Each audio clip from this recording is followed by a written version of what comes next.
All of London is in shock and horror. A serial killer, who has claimed the lives of 11 victims in the same gruesome manner, continues to elude the police. One of the UK's finest detectives takes on the case, determined to bring the murderer to justice. As the investigation progresses, 4 main suspects emerge. Just when it seems the detective has uncovered the true killer, tragedy strikes. He is found murdered in his own office. Though much time has passed since the murders began, the search for London's elusive serial killer continues. This baffling case demands detectives who possess both sharp minds and the courage to face any truth, no matter how terrifying. 3 years later, at the far end of the Highland neighborhood stood a well-painted house.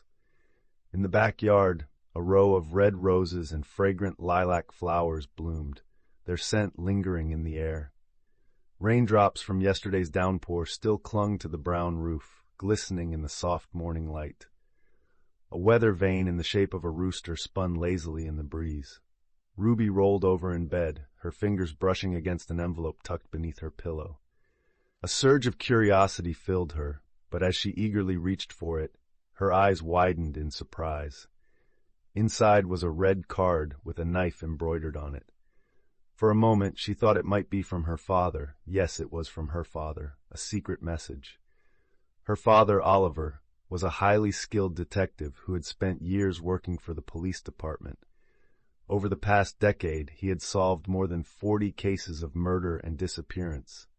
Now 54 years old, he remained one of the most respected detectives in London.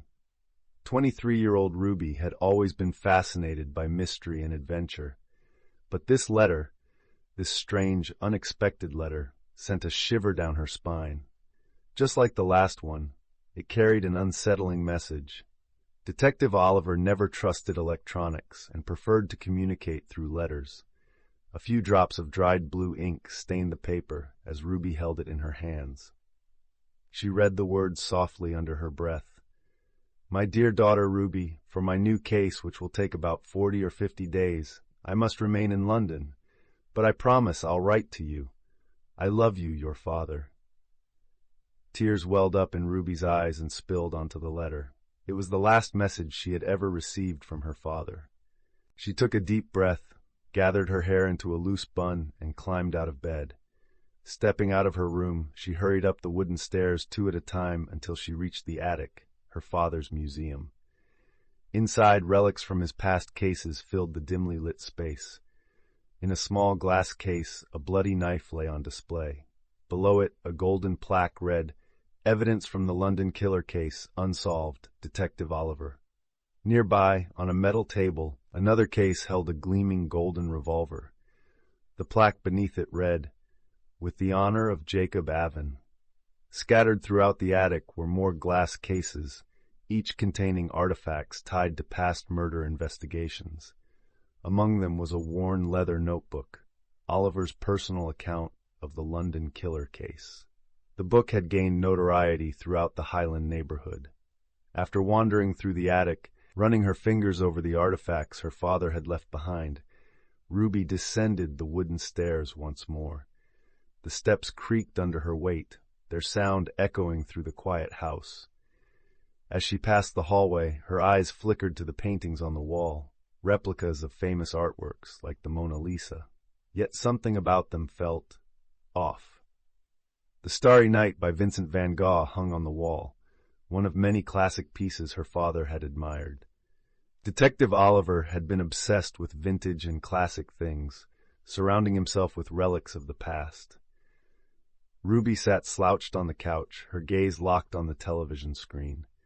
The shifting images reflected in her eyes as she absent-mindedly fit together pieces of a puzzle.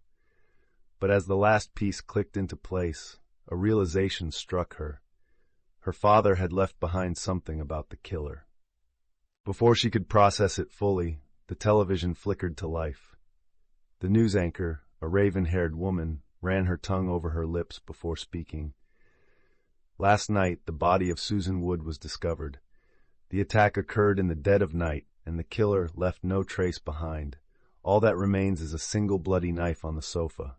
we bring you this tragic event in the form of a story." Ruby barely heard the rest. She sat motionless, staring into space, lost in thought.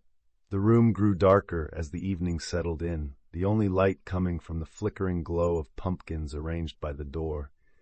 Shadows stretched across the walls, swallowing the corners of the room in darkness. After a long silence, Ruby stood and changed into a disguise. Pulling her coat tightly around her, she stepped outside, the cold air brushing against her skin. She ran a hand through her hair, just as a familiar voice greeted her. "What a nice dress," the man said. She glanced at him but offered no reply. Arrogance, or perhaps something deeper, kept her silent. She got into the car, and they drove into the unknown. The night was so dark that nothing was visible without a flashlight.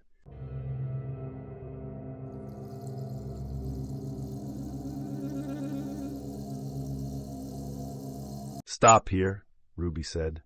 "But there's nothing here?" the man asked, glancing around the emptiness. "My father's cottage is in the woods, a cozy and quiet place." The man hesitated, but eventually stepped out of the car. They walked together through the dense trees, their towering forms swallowing what little light remained. Hidden among them was a small cottage, barely visible in the shadows. The door creaked open, and they stepped inside. The man smiled at Ruby, and she smiled back.